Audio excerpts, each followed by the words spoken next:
Well, welcome to A Difference in Thought. I'm Charlie Ray, your host. This is the homie. Yo, see Goss in the building. See Goss is always fun. You know, he's a brave soul. He's like the Columbus of us all. Well, I shouldn't say Columbus because he's super problematic, but he's he's kind of a murderer. Goss is not. I retract that statement. No, Goss is just like, he likes to go into the undiscovered, like the real undiscovered territory, and just isn't afraid to like ask those questions, as he says, talking about things your pastor won't want to talk about. And Facts. You know, with his podcast, they've been doing that for a while. Shout out to Murder My. And so it just was interesting. I know that a lot of people, when I was on his podcast, people were like, man, where's part 2 coming? So definitely were.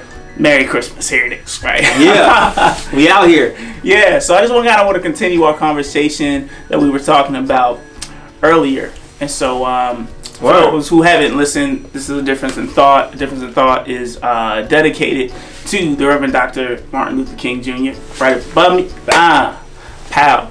And so we talk about philosophy, current events, faith, all through the lens in the ancient art of truth telling. Our main mantra here is that there can be no difference without subtraction, what basic arithmetic teaches us. And so before people want to talk about where they want to see a difference, first examine where you're willing to make a subtraction in your life. And so that's what A Difference in Thought is all about. So thank you all for tuning in. So this isn't like an official episode that's going to have like the reels and the editing and all this stuff. I'm just telling with the homie Goss right here. Yeah. We're going to really just talk it up some and continue what y'all wanted us to talk about. So For sure. So I actually want to start off on a Martin Luther King note. Okay. So I go to Hill City Church, if you're watching in Richmond, Virginia. Shout out to Wags. Facts. Wags is like the most woke pastor in Richmond, if you ask me. And, you know, he was quoting an excerpt from Martin Luther King Jr.'s sermon, from his Christmas Eve sermon. Okay. Like 1963, I think. Okay. And he was quoting the excerpt to say, it's unfortunate that we actually still live in the same times as far as socially, economically, racially, right, that Martin Luther King wanted us to get past, and he was hoping by now to get past. So he's going through his sermon, and Martin Luther King's talking about justice, talking about social equality, talking about how we're still going to use love and we're still going to do, he's like, someone could do something terrible to me, but I'm still going to love them, right? So although we're still dealing with the same issues that we were dealing with in 1960 whatever, 50 whatever, I don't feel that the message of love that Martin Luther King from our community is being executed properly, the way that Martin Luther King would want it to be executed. And I'm thinking to myself, and I was listening to the sermon, like, man, what kind of love was Martin talking about? Right. Like, was he saying, let's just not react, let's not do nothing and get beat up, punched in the face, spit at, and that kind of thing? Or was he saying, like, you know what I'm saying? Like, what kind of love was he actually describing when he says we're going to win in battle with love? Because then on the other side, we have love looks different. Because Jesus loved the world, but he destroyed it with water. Right. You know what I'm saying? So love looks different on many accounts, and I think love looks different depending on whose lens it's coming through. Right. So I just don't know if Martin would make it in this day and age with his message, just because we're so volatile and black people are always ready to fight, and we're always ready to be emotionally high when it comes to a situation, especially dealing with race. So, like, what's your views on that? Right. What do you think his message was versus what we're doing now? Well, I mean, first of all, like, it's not just black people that are ready to fight. I mean, people flip over cars when they're like Philly, when their team won. Yeah. People was out in the streets going crazy. You know what I'm saying? So, like, so I mean, like, there's that. But also, like, I think people sometimes confuse non-violence with non-action. One thing that he always says is saying that non-violence is not passive. It is a spiritual force. It's a spiritual momentum that resists and convicts and challenges people to the core of what they believe, right? So it's like really believing in, you know, the weapons that we wage are not carnal, but mighty through God for the tearing down of strongholds and things like that. Sure. And so, so if you, when you think about all the ways that you could respond to something, violence is something on the table, but there's also other things, right? Sure. There's strategy, there's boycotting, there's organizing, all these other types of things. All he's saying is that because of love that I have, out of all the options, I'm just taking nonviolence off, right? And then you also have to think about love, like the reasoning behind that too.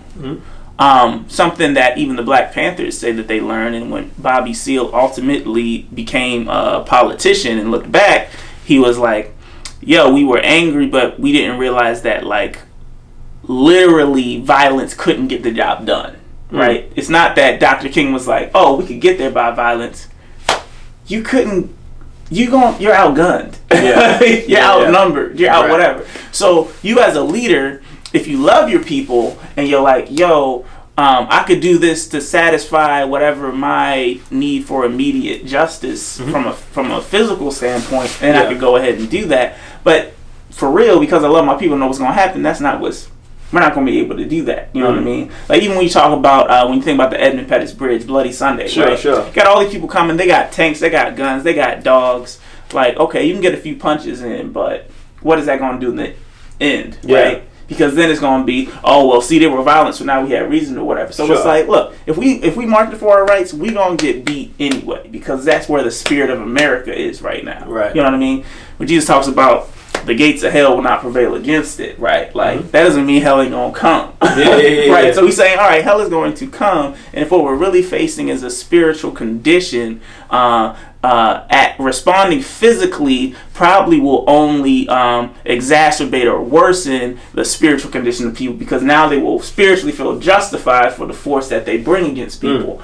But if this is the spirit of America and this is how they resist to, because it didn't start with Dr. King, it started way before, and you want to talk about the violence that happened in Reconstruction and all the types of things that happen when black people say, I want something, and in one of my podcasts, The Souls of White Folk, W.E.B. Du Bois talks about this, how America has two responses. There's responses to the black person that's just happy to be in their slave state, and then for the people who want their freedom, America has a different response, right? And so this is written in like way before King, so probably in like the 1920s, 30s. So King knew all of this stuff going into it, and so he's just saying, like, yo, just from a natural strategy standpoint, violence ain't gonna work. Right. You know what I mean? Like, Malcolm X would even say, because everybody knows Malcolm X when he's, posted up. Yeah, you know, like he was all about the violence, right? Whatever. But when he, after he came back, and from his pilgrimage to Africa, and kind of got out of the under the mindset of Elijah Muhammad, he kind of was able to think for himself and saying, like, oh, white people aren't the devil, like these people are our brothers. And so he was more so self-defense anyway. And this is the kind of the break that, and I think I'll talk about this break today because I think it kind of signifies where we kind of are between Dr. King. Like, this generational break happened within his lifetime because he had a protege named Stokely Carmichael. Definitely. Stokely Carmichael, he was over SNCC, which was like the organizing, so it was a non-violent Christian organizing segment that they would have throughout the South. And so King was over, and that's who trained all the people to do the boycotts and the sit-ins. And so when it was getting hit and all these other types of things, they would sit through this training. Yeah. Stokely Carmichael then went to Mississippi with Fannie Lou Hamer here. Okay. And he started organizing, and the things kept getting violent. And he was pretty much like, hey, brother, I don't really have the spiritual conviction you have about this nonviolence, but people's hitting me, and I'm not really sure if I'm down with nonviolence. To Malcolm. Talking to Dr. King. Okay. Right. Saying, like, I'm not sure if I'm really down with nonviolence. And so from that point, and so then they started to demonize him just because he said, I might like self-defense. Sure. People started demonizing him. Right. So when he's organizing with Fannie Lou Hamer, he's talking about black power, which is saying at some point, it was the same thing Dr. King saying, at some point, black people should have power and not just be satisfied with their slavery state that W.B. Du Bois says. They should be able to have the power to build their own future and determine for themselves what's good without violence and without, the system changing the results. Like we talked about last time, what happens when black people organize and different things like that too. Sure. And so, he just was saying, like, what we need is black, and he was very, very specific about political power. But because he distanced himself and said, I'm not sure if I'm down with nonviolence, then they tried to say, oh, so you're about violence. So you're talking about black power, you're talking about black violence. And he's like, I'm not talking about violence. Like, again, I trained under Dr. King. I know what types of powers that we're talking about, what's on the table. Right. There are lots of powers on the table. Non-violence isn't violence isn't the only thing on the table. But I'm saying, if you beating me, don't I have a right to defend myself? Yeah, for sure. And so they kept trying to spin it on him and things like that. It wasn't until this black guy by the name of Reggie Gordon, who was one of the first black people to write for Time magazine, interviewed him. And it's a funny story because he's like, Stokely, man, what's black power? He's like, I'm tired of y'all asking me about black power because all you're going to ask is, am I a violent black man? Not really trying to have it. And then the guy goes, yo, you can tell me I'm black. And he's like, all right, cool, I'll tell you, man. So he tells the guy, and and he's pretty much saying like what Dr. King was talking about, except he just felt a little different about the violence standpoint. Okay. And so what I feel today is that, and some of this has to do with how invested the black church and the spiritual tradition has been in some I just was talking to a pastor about that, and he was saying, oh, well, sometimes I feel like your generation isn't as respectful or invested or whatever. And I was saying, yo, you got to understand, people like to talk about white flight, but we have to have an honest conversation too about black flight and what happens when black people got successful and they fled the hood but didn't like invest sometimes. You understand what I'm saying? So there are black churches that are there and things like that, but sometimes. But you think the church specifically has a role in that? Like they have a role in controlling the non-violent situations that are happening, or even the violent situations you're saying? I'm from Baltimore. That's what's in me. Because when Baltimore was up in flames, and that when we ever talk about that CVS that burned, and so the next night when everything was burning, there was so much violence. The city officials called the ministers and the clergy in Maryland and said, "Yo, everybody's exhausted. Like." We don't have enough people to be out here. Yeah. Can y'all just have a march? And so all the clergy, and you can Google it and see it. They have it from the helicopter view. Okay. So all the clergy got together, walked arm in arm, and they just did walks throughout the city.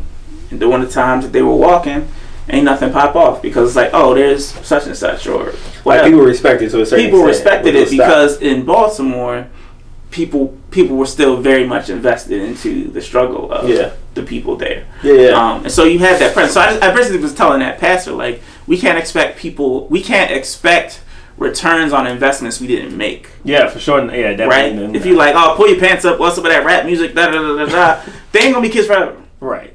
That's a whole generation. Yeah. So now we come to a generation that you critiqued, but you didn't care or invest in, right? Mm-hmm. Like, that's what's going to happen. There's going to be a disconnect. Yeah. And you have to be careful because, and this is what Stokely Carmichael would always tell people, y'all concerned about me, but I had Dr. Kings around. There are people after me who didn't have Dr. Kings, who didn't have the Panthers. Yeah. And they're going to be way crazier than me. So before y'all try and shout down what I'm saying, right, you need to listen to me because the people coming after me, they don't care about nonviolence. Yeah. They don't care about King. They don't care about, whatever. It's if y'all do this to me, then this is what it's going to be. Right? So we miss periods of investment when we're so concerned about, like, I don't know, like what things should be or like. But do you think the message of Dr. King, which is love ultimately, and nonviolence, and what would be perceived by our generation as being soft, do you think that would fly in 2019? Like, I personally don't think it would. Like, I think if you have a Malcolm X and a Martin Luther King present day, right, most of the millennials generation and us 30 and under, 33 and under, right, they're gonna go with the Malcolm X philosophy. I feel like, and by any means necessary, we got to get this justice. We got to get this. We got to get equality. We got to get this and that. But I think if you have an older generation, that, don't get me wrong, they're still important. They're still very important, but they more so would follow. I think so personally would follow the message of King and would follow the message of nonviolence, and let's just do marches. We're not do nothing else. Right. Well, I think. Well, I mean, if you look at the platform of Black Lives Matter, they are a nonviolent, like. Not according to Fox News. Well, there's a lot of things that aren't true according to Fox News. Santa's white according to Fox News, and so is Jesus. Saint Nicholas was from Istanbul. You know he punched somebody in the face to cancel Nicaea? Oh, really? Yes, I just learned the other day. Okay. I mean, yeah. Because they said Jesus wasn't God, but that's a different subject. Right. Saint Nick is real, yo. Saint Nick is real. Saint Nick is real, man. Yeah, for sure. But yeah, so you're saying Black Lives Matter. Because here's the thing, like, and I think what happened with the Black Panthers, even though most of the times they were arming themselves because of police brutality, and they would just be rolling up on officers and being like, "Oh, somebody getting arrested. Let's stand here with our guns and make sure nothing happens." Okay. Right? But through that, this is Panthers saying, or yeah, Black Lives Panthers. Matter? Okay, gotcha. And so through that, they got targeted by the FBI, and so people like Fred Hampton, you know, they ran up in his apartment and killed him, and all these other types of things. Right. And one of the surviving people, Bobby Seale, he just was like, man, we just really should have just been in this politics because we really overestimated the government and how much violence is like strategy. So so I think they would agree. Maybe they would agree on for different reasons. Okay. Dr. King's was also like, yo, procedurally this isn't gonna work, but really it was founded more so in the agape, nonviolent, Judeo-Christian ethic. And other people kind of came to that by just saying like, yo, guns ain't gonna work. Yeah. Right. So, and that's why Black Lives Matter, they don't really believe in central figures and like who's the leader of Black Lives Matter because they learned from the Panthers. I mean, they still roll with Angela Davis, who is the surviving member of the Panthers and things like that. And so, you know, they was like, because when you have one leader bubble up, they get assassinated like all the people did in '68. You understand what I'm saying? So they're like, okay, well, we're not gonna win this with guns. Right. Right. So we're not, you know, and then when you see what happens in Ferguson when, you know, they roll tanks through there, like it's Iraq or something, right? Throwing tear gas at people. It was real. Right. Oh, it's real. It's all this other stuff. So right now I think it's just, the tactic is, it's just not going to work. Right. The violence won't work. Yeah. The violence isn't going to work. Right. Okay. So I think what's different here, and is what Dr. King called the beloved community, versus we just gonna do what we have to do to win, right? Because when you have, I think the difference with Dr. King is that, as he said, if I have made my enemy my brother, haven't I also destroyed my enemy? Meaning that the point of the beloved community is that not only do I want you to stop doing what you're doing, I want you to come to the table and be family. Yeah. Right. And so if you have that intent of, after all this is done, I hope we can live together. Right. You move completely different than, yo, I don't care about you, I'm gonna shame you, go in your corner, whatever. I don't care, whatever it takes to get you up out of my way. Sure. Like, whatever. You understand what I'm saying? Yeah. And I understand, like, you know, if somebody's been oppressing you and doing some really whack stuff, unless you kind of coming from a perspective or a worldview that kind of, you know, values that or views the image of God in somebody, even when they're not doing what you want them to do. Right? Right. I can understand why you might just be like, yo, I don't care where you go, I just want you up out of here, right? right. So correct. I think that's what the difference is. And like, I was talking to a pastor about Psalm 23, and it talks about he prepares a table before me in the presence of my enemies. Yeah. Now, in Black church, you know, you read that like, yeah, God is making room, he's going to put on a show for your haters, they're going to have a front row seat to your blessing. You know. Right. But we were just thinking, like, what if that just means that, like, what God's solution to an enemy is a table, right? Like, maybe who we perceive as our enemy is just someone we've forsaken fellowship with, someone we don't understand yet, someone we haven't talked to, right? Yeah. Because when you could sit down and talk to somebody and understand where they're coming from, crazy stuff can happen, right? Yeah, for sure. There was talking about the Black Panthers. This one dude, Fred Hampton. Now he said a lot of stuff, but one thing that I thought was cool that he would do is he would have meetings with Panthers, and he would invite like poor rural people who probably were down with like racism and all sorts of types of stuff, and he would sit them down and say like, look, you broke, I'm broke, my healthcare is whack, your healthcare is whack, right? Your school suck, my school suck. Now we sitting up here and they hating each other while they eating, while all of us starving. What's up with that? And then when at that table they be like, oh, so that's what that's about. But if you don't have a table, but you just got a news station, right? Well, Fox News said you're my enemy, or MSNBC said I'm not supposed to clap when you do nice stuff, or da da da da. But so when we move in that type of phrase where it's just, you know, I'm gonna get mine by any means necessary, versus how can we maneuver in a way where we're building a table where people are respecting each other and, you know, things like that. The narrative of, I think, just the news in general, of the information that they propagate and the information that they decide to tell us, I think that works both ways too. And when I say that, I mean the same way that most black people don't appreciate or like Fox News, right? You know what I'm saying?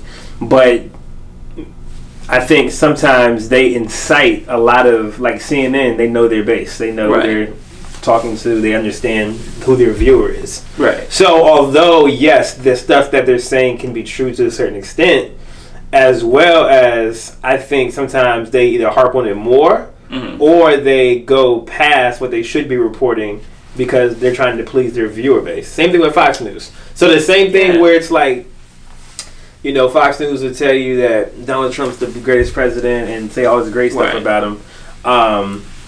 Let's take it back 1960s.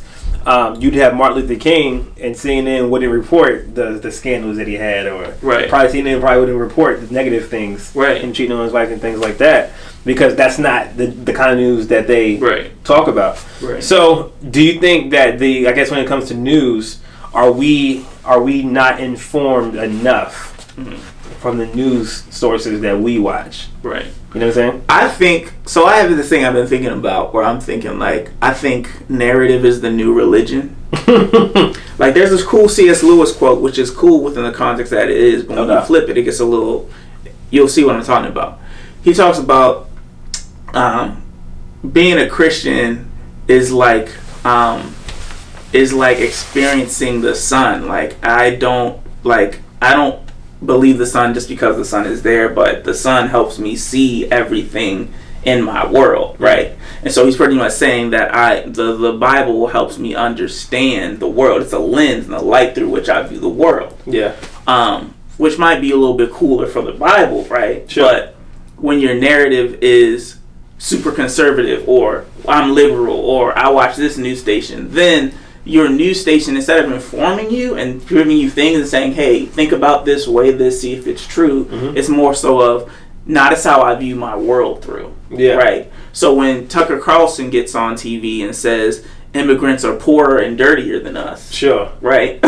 Yeah. Right? Like literally. Then, right? Then that's gonna view how you see what's going on at the border. Sure. Right? You won't see the 8-year-old that just died in custody on Christmas, and the other kid that did as well. You'll see people as unruly or you know, whatever, as President Trump said, the rapist and all the, you know, all these things like coming through, right? Because that's the worldview that you view your lens through. Yeah. If you view your lens through on the other side, then sometimes you can complicate or demonize people who might be trying to do the right thing at the border, where it's like now there are some like shady, you know, some bad things that have happened, but you know, there are some people that are just like, yo, we weren't ready for this. Yeah. Right. There are some people that just, you know, aren't doing it the way that they should. I don't think they were like, come here, little girl, we're gonna, you know, starve you or things like that, right? So, but if that's like the lens that you see your world through, then that's gonna affect how you react, and it's also gonna affect what you expect from people. Sure. Right. And I think that's the difference between Dr. King's message and kind of what might sometimes can happen today, is that do we still recognize and treat people that we disagree with dignity, right? Yeah. Do we retain people's divine dignity when we disagree with what they're doing? I think we should. I mean, if we believe in Imago Dei, right, then we definitely should. And I also think that works both ways. Right. Black people shouldn't say they hate Donald Trump. They shouldn't say, I hope he dies and he's not this and that. Right. And it's like, just because you despise his policies or the way he acts and, his racism and things like that, like, that's still a person that God made, who's made in the image of God, just like you. So I think it works both ways. Yeah. And I think it's also, like, love to be able to say, like, this person shouldn't be president because it's bad for his soul. Like, this brother's corrupting at a crazy rate a minute, right? Yeah. Yeah, that's funny. So it's like, I think this is bad for you. Like, it's like somebody one of your friends who's dating somebody that's whack. Yeah. And it's like, I don't hate you, and I don't hate her, but this is a bad situation for you. I can see how you're, like, financially, emotionally, just like, draining.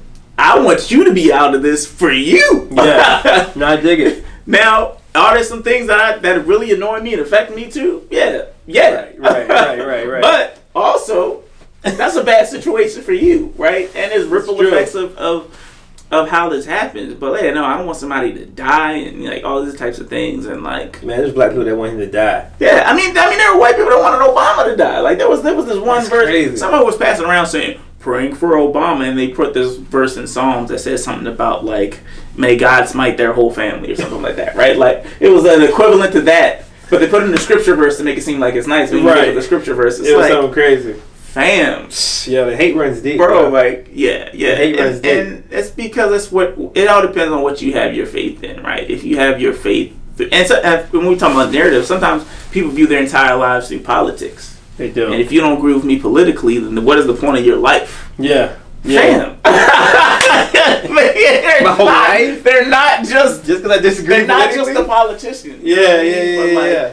And policy can affect people's real lives in a real way, so I'm not taking away from that. But like, we have to have the ability to like separate those things. Especially as Christians, like we have a higher call to recognize Imago Dei in people and celebrate when they're helping God's creation to flourish and the decisions that they make, but also being able to be like Apostle Paul straight out of Tarsus and tell them like, yo, you not living according to the truth of the gospel and it's messing up the fellowship. Get in step. Yeah. So I always have conversations with people. I go to a predominantly white church. Okay. And most of my friends go to predominantly black churches. Mm-hmm. Right?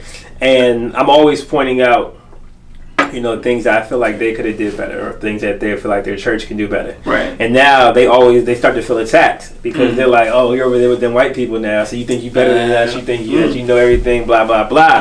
And it's not that I think that, it's just that I want to see y'all do good too, the way that we're doing good where we're at, right? So so I have sometimes civil conversations, sometimes uncivil conversations with people. But the civil ones, they go pretty well. And I was telling my friend, him, I think if black church and black people could get organization and value under control, then you could be just as good and compete with what white people are doing, right?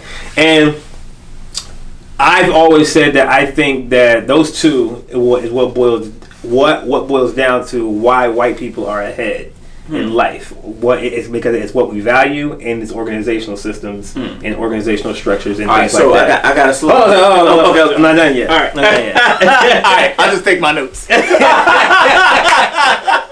So, and what was it? So with those two items that I think are very, very important to success, right? And success, how we define it. I just don't think that black people are willing to admit that they're bad at that. Like we pull the card of, well, they got a 400-year head start, which they did. I'm not saying they did. I'm not saying that that's not true or that's not a valid point when you make that. But I was reading Charlemagne's book, Black Privilege, right? Okay. And I'm like, at what point Charlemagne says, like, I'm not going to say I can't get ahead because of slavery or because I'm black or because of this, but you use what you have to get ahead. Right. And I feel like I've done that well.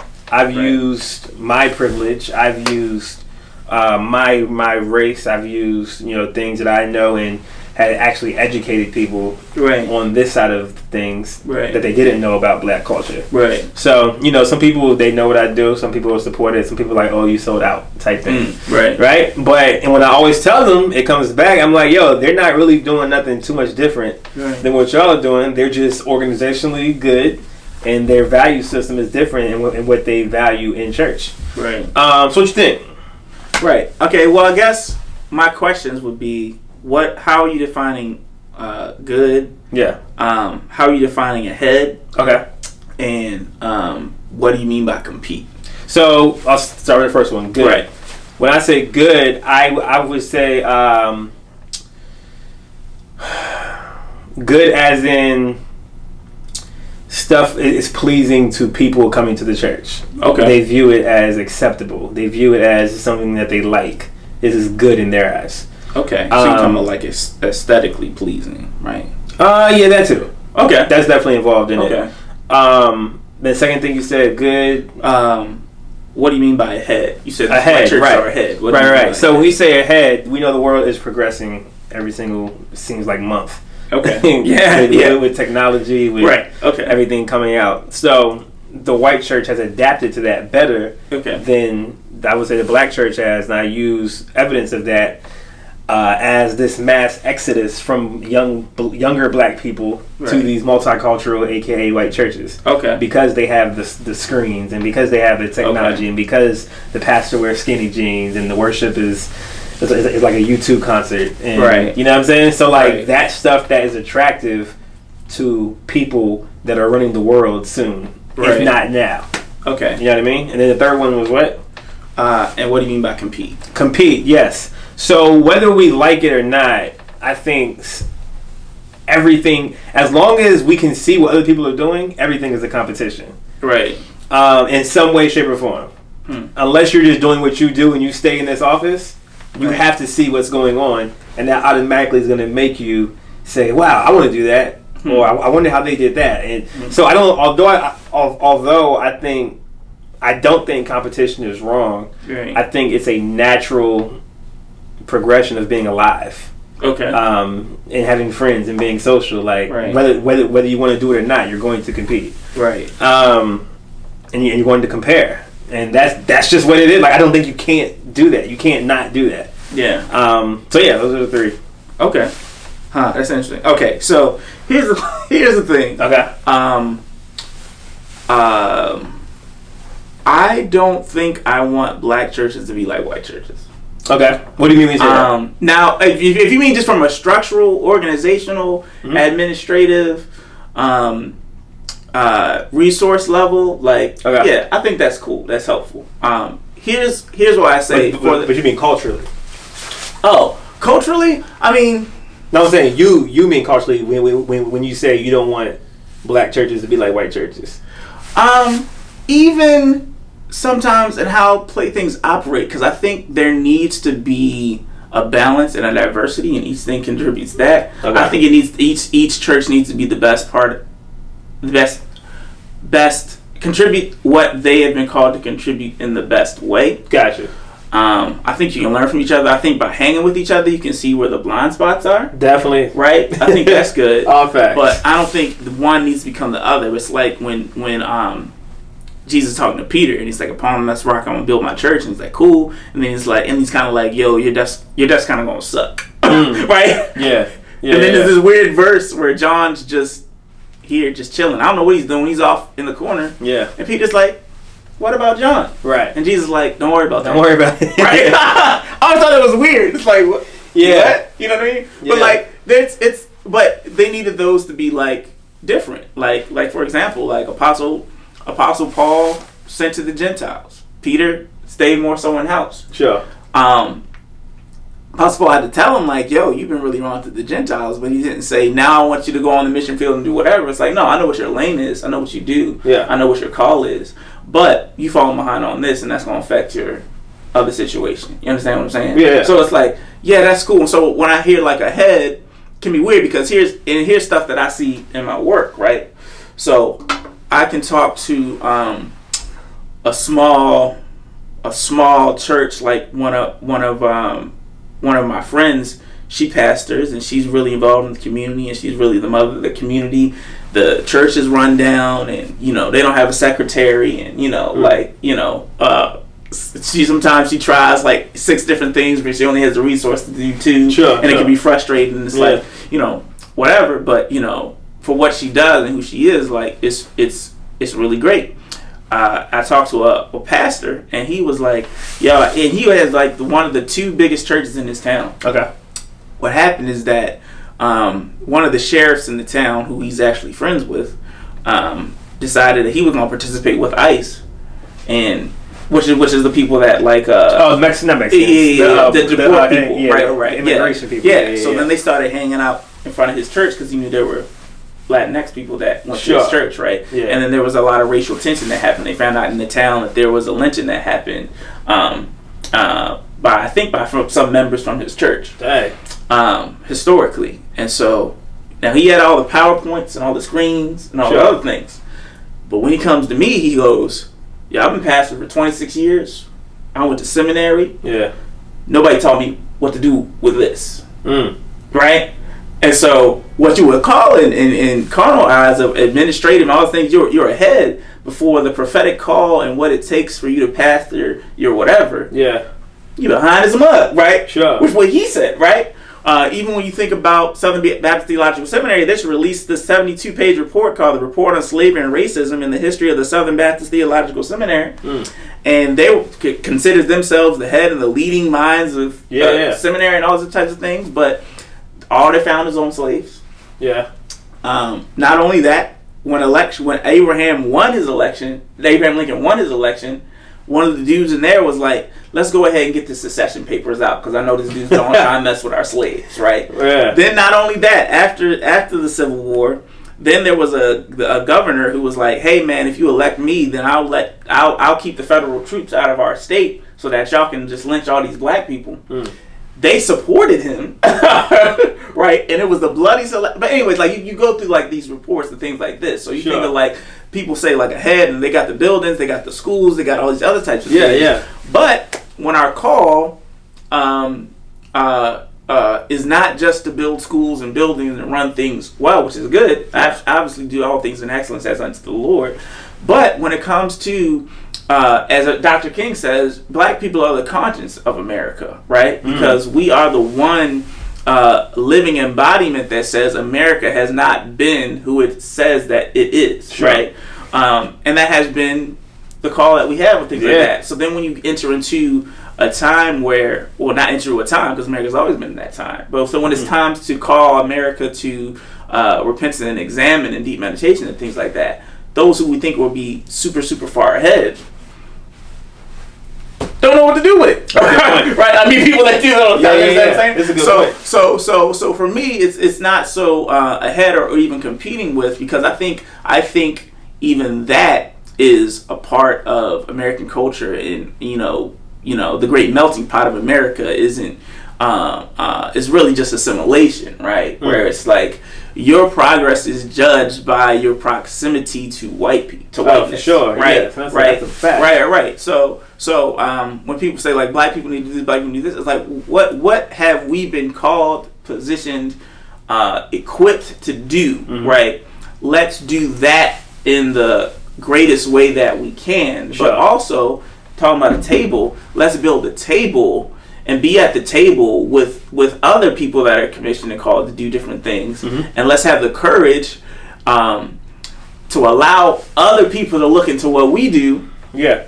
And see where our blind spots are, right? And then let's also have the courage to celebrate people for where they are, even if, for what they contribute, even if they don't have all their stuff together yet, right? Because I'm not going to be out here and be like, all these white churches need to close so they figure out what to do with racism, right? Like, I mean, they like there are other things that they have done, right? That are good, but because what I don't want, a black church to say until I get this amount of secretaries or PowerPoint screens or whatever, you know what I mean? Like, somebody might, their church might be more so if they running food pantries or they doing like more strategic type stuff, and like, brother, we don't really be eating like that, right? I mean, like, if I can invest in whatever or pay $16,000 for a new audio system. Like, I don't think that's how the 16K is going to work with how my neighborhood works, right? Because, I mean, there are ways that, sometimes we get too caught up into a structure of a church and the building and different things like that. I was reading the story of when Richmond way back in the day ran I-95 through a black neighborhood called Navy Hill, where they're trying to put this Coliseum now. They blocked down a whole black neighborhood, like blocks and blocks of black neighborhoods got knocked down. Dang. But the church building stayed up. And it's like, okay, cool, that's a cool testament, but like you organized to keep the church building, but everybody in your house got knocked down. You know what I'm saying? So that's crazy. Yeah, you know what I mean? So but if you're in a mindset of I'm competing, I need to whatever, like I can see how that can happen, because it's like, well, I need to have and it's like, so sometimes when you're trying to compete with how another thing operates, you will stop developing crucial things that are essential to how you do that. That's right? True. That's like a rapper, right? If you saw somebody, if you were like, yo, Wyclef Jean can rap and play guitar, I'm finna take these guitar lessons for a year. You stop rapping. And then you come out a year later, all right on the guitar, and now you can't even rap anymore. Yeah. You know what I mean? It's like, nah, I can celebrate that Wyclef can play the guitar and sing, rap, or whatever he does, right? Yeah. But that's not my lane. That's not how I operate. I don't need to be viewing myself as competing as him. Sure. But, so that's kind of how I see it. Okay. But no, I think there are ways. And I think a lot of that has to, because what I'm tired of is I'm tired of being in rooms with white people saying, well, I like the black church, but if they can get their theology right, it'll be great. Yeah. And it's like, you do know. That's crazy, right? Because most times their theology is wrong. Right. Also that, and also like my spiritual grandfather, Dr. Tony Evans, he was the first African American to graduate from Dallas Theological Seminary. Yeah. In the 70s, fam. Yeah, 70s, right. The first black woman to graduate is my godmother. Word? In the 80s, fam. Say word. Yeah, for sure. So I'm like, oh snap. So we had a couple of years. Y'all been in back there with the 1600s and all this other types of stuff, right? Wow. We start in the 70s and the 80s. And by the way, it was legal for y'all to do that in like, you know what I mean? Know that. It's crazy. Schools got desegregated in 54. Yeah. But it wasn't until the 80s. Till y'all racist behinds. So tell me how good your theology is that even when the secular law said this is okay, y'all still were like, heavens no. Yeah, let me learn about that theology. Well, if you don't get up out of here. If you don't get up out of here. Yeah, so that's the thing where it annoys me. So it's like, if we're going to talk about it, let's have the whole conversation. No, that's a good point. What you're trying to do is saying white minds are better at understanding God than black minds. No, for sure. Is what you're trying to say low key. Yeah. Ha ha, he. Right. It's like, nah, fam. Like, yeah. Because it's a whole nother thing. And that's why all them paintings of white Jesus and them seminaries push. That you still got in your white church. Supremacy. Right. In their theological seminaries every single day. Right. Because the only reason I say that because I really don't hear that conversation from the other end where it's like white churches need to learn from black churches. I was watching this thing. I follow lots of people across the Christian spectrum on Twitter or whatever, and so like this liberal person was trying to be like, I don't know, like trying to get like conservative people and saying like, here's a hot take. What's your favorite quote about progressive Christianity that's a hot take or whatever? And I was feeling some type of way, so I didn't really tweet it, but I was about to say, here's one. Progressive Christianity is what white Christians call what black people have been talking about for centuries. Yeah. I mean, now y'all want to have your Starbucks and talk about equity, but yeah. Was that not Frederick Douglass? That's funny, bro. That's funny. So that's what I'm saying. Like, we gotta talk about that. I want to have because I was talking earlier with Malcolm X about the one-way integration. Sure. People always talking about how black people need to get up over here. Can we have the conversation that talks about in the Christian theological space, like how white people can catch up with where black people have been? Yeah. No, I mean, I definitely agree. I do believe that definitely, I've heard some sound theologians just educating myself on it. Yeah. Going to these conferences and looking at and hearing these black preachers and black theologians speak. But then I'm thinking about it now. I'm thinking, what am I measuring that against? What's the standard that I'm saying? Oh, he's good because he said this. Right. Because this person affirms it, so it's got to be true. Right. It's usually a white person. Yeah. You know what I mean? But I'm thinking also. See, mad people sitting and listen to black people is like, I wonder what John Piper thinks. Yeah. I want to clap, but I don't know what John Piper thinks. Yeah, exactly. That's his word is supreme. So it's just all this emotionalism must be the organ. They don't make sense. They have to trick you with the emotion. Yo, that is mad funny. That is mad funny. It's crazy because there's so many black theologians like from those days. Like a lot of them, like Saint Augustine, the Black Dwarf.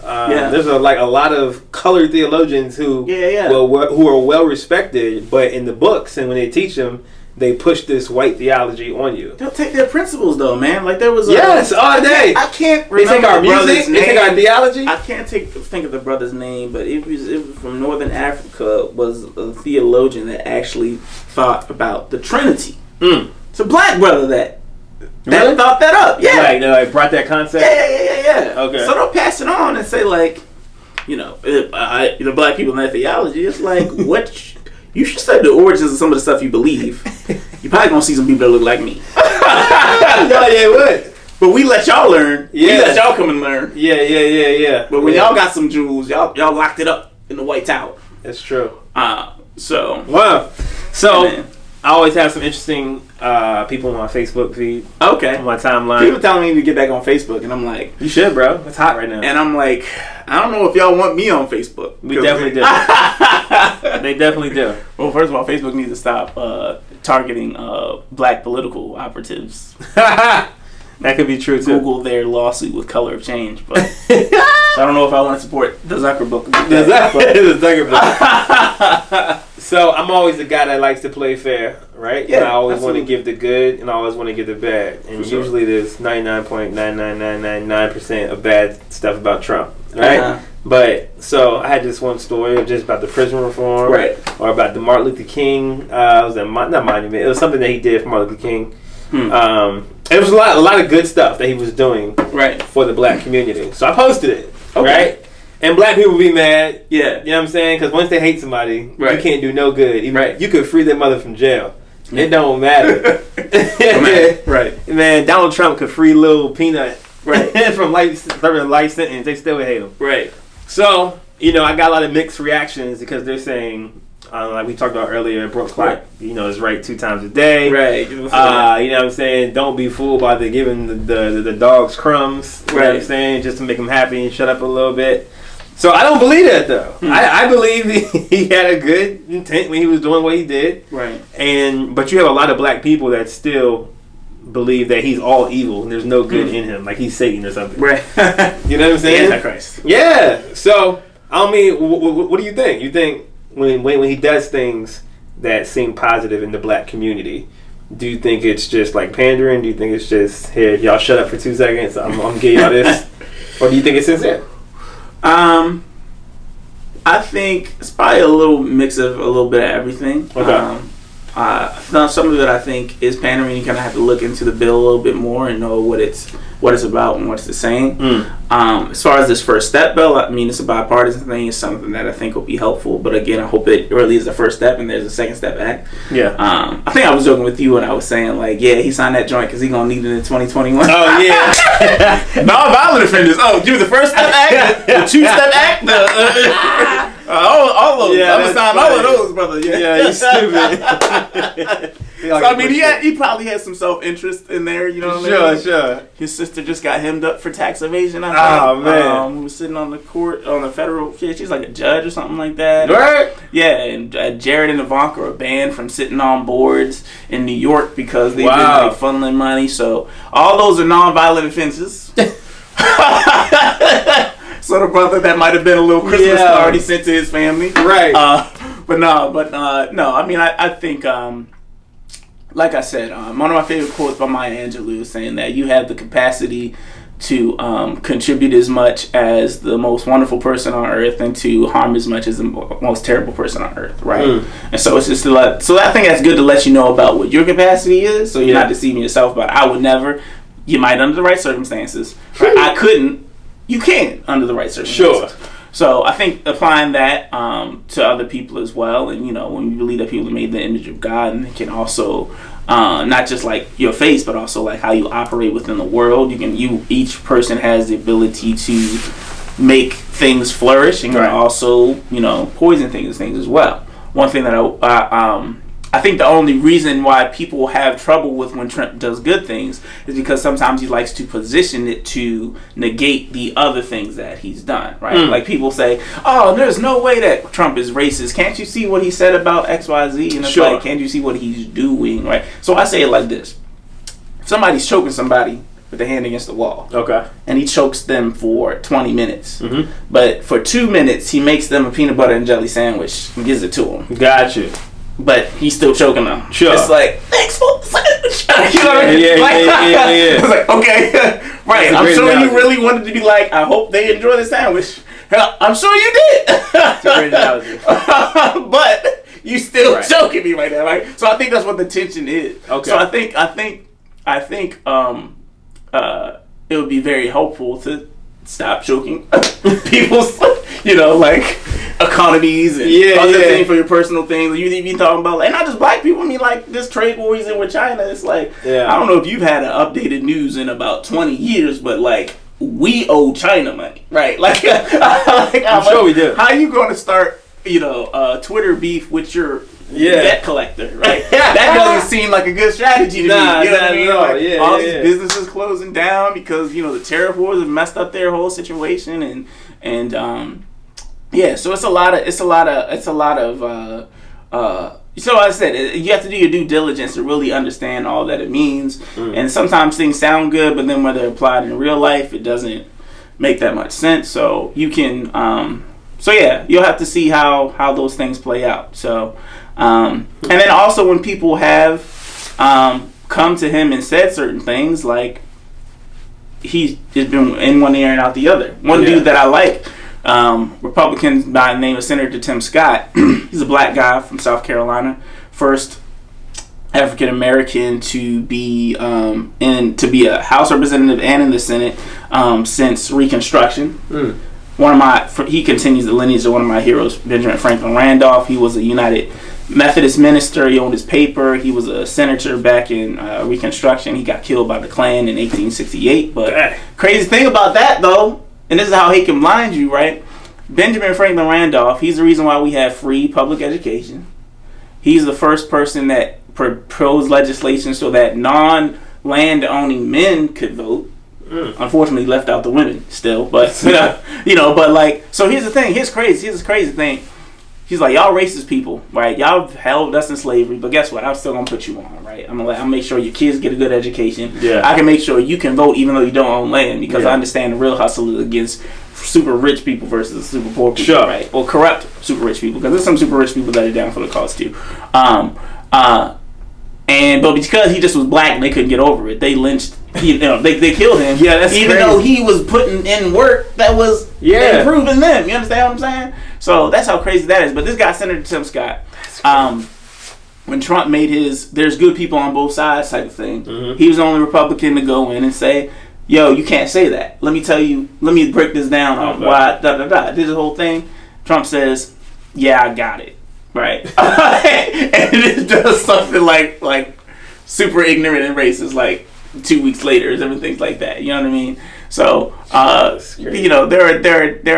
are when people aren't teachable, people don't really like to attempt to keep teaching. Sure. Right, but no, like everybody has a capacity to do good things every once in a while. I mean, like with the clemency that he granted, I think what was her name, Alice Johnson or things like that. Yeah. So yes, there's that, but I want you to keep that illustration in mind, that just because you make me a sandwich don't mean you ain't choking me with the other hand, right? So that's what I just want people to understand. So, but I think I don't like when people say, "Well, he did this" as a way to like silence people. Right. That's what I'm not down with. It's like, we can celebrate like the good thing, but you're not gonna weaponize that to try and silence somebody against these very valid concerns. Yeah, that's right. That's real. Yeah. Word. That's what I got, bro. All right, man. No, dope.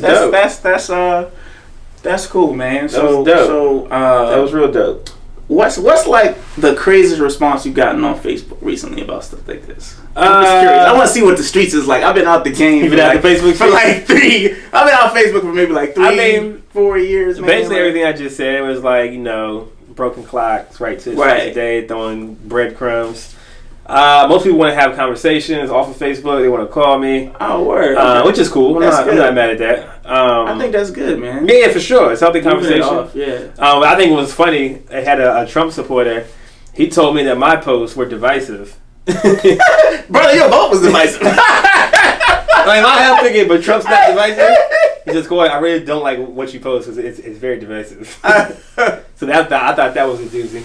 Right. But yeah, I mean, it's basic, rhetoric from both sides. Right. That support it and some that don't support it, and it's a happy medium between two. All right. So one more question for you. Who's the king of R&B? Jack Keys, of course. First of all, I saw that brother sing, and I had my asthma activate because wait a minute, whoa, get my the brother wheezing. I was like, wait a minute, let me get my albuterol. What is going on right now? First of all, shout out to Jacquees, man, because he's got the best marketing. He knew what he was doing when he hopped in the conversation. Everybody's talking about it. He knew what he was doing. Jacquees was, right? I thought it was just somebody from around the way. I don't know what Jacquees was. Yeah, he knew what he was doing. They got the video of him behind stage with Keith Sweat. I'm like, how did he get there? That? That was crazy. Yeah, I did, but I was like, how did he get there? I think they were performing on the same show. Oh, okay. I was like, dang, bro. Let me call myself the king of something just so I can get backstage passes. God dang. Bro, King Sweat was so mad. Yeah. He was so hot, My brother doesn't even have an original song, bro. That's what got me. I'm like, this brother doing covers and shouting himself the king of R&B. I'm like, son, man, funny. But yeah, man, it's always a pleasure talking to you, my brother. For sure, my G. Indeed. My guy. Difference in thought. This has been A Difference in Thought. Charlie Ray. This is Goss. Tell them where they can follow you. Tell them about your hit me on Gram, Hit me on the Grizzam at I am Goss. Also, I do a podcast called the Cool Kids Podcast with the one and only Murder My. You can hit us on the Cool Kids Podcast on Instagram, also on Facebook. And, I'll be in these streets, so holla if you see me. Wow, so be sure to subscribe. Comment below if there's anything that we said that you have questions about, you want to know more about it, you just got a hot take you want to throw down there. Go ahead and throw a question. Maybe I'll even do a video responding to them. That's right. We all for the hot takes. But anyways, thank you for listening. I love you. That's why I'm here. Peace. Yeah.